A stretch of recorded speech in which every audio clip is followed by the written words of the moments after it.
La sostituzione di uno o più moduli del Roomba è un'operazione semplice e immediata. Capovolgere il Roomba. Mantenendolo capovolto, rimuovere le 4 viti di fissaggio dal fondo.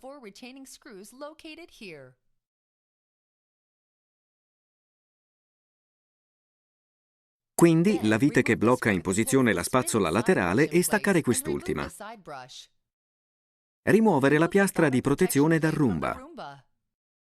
Nel Roomba sono presenti 5 moduli facilmente sostituibili, ovvero modulo della ruota anteriore, modulo della spazzola laterale, modulo del gruppo spazzole, moduli delle ruote sinistra e destra. Per sostituire il modulo della ruota anteriore, posizionare le dita sulla ruota ed estrarre il modulo dal robottino tirandolo con la forza necessaria. Collocare il nuovo modulo nell'apposita sede.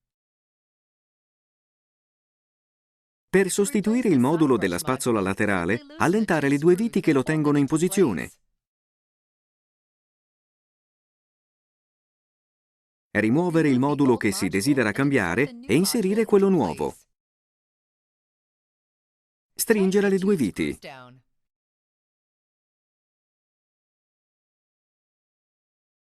Per sostituire il modulo del gruppo spazzole, rimuovere innanzitutto il contenitore raccogli-polvere.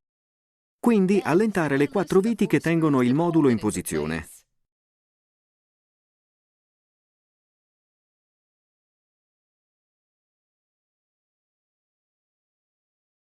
Rimuovere il modulo da sostituire e inserire quello nuovo.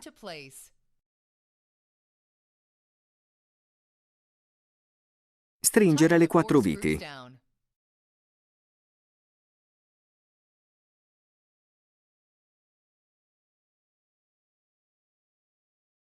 Per sostituire i moduli delle ruote, allentare le 3 viti che li tengono in posizione.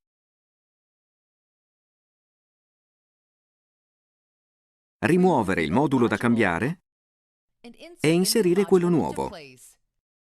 Stringere le 3 viti. Tenere presente che quando Roomba è capovolto, i moduli delle ruote risultano invertiti. Pertanto il modulo destro risulterà effettivamente posizionato sul lato sinistro e il modulo sinistro si troverà a destra. Dopo aver fissato tutte le viti, riposizionare la piastra di protezione e bloccare accuratamente le viti. Rimontare la spazzola laterale facendola scattare in posizione e fissare la vite avendo cura di non stringere troppo.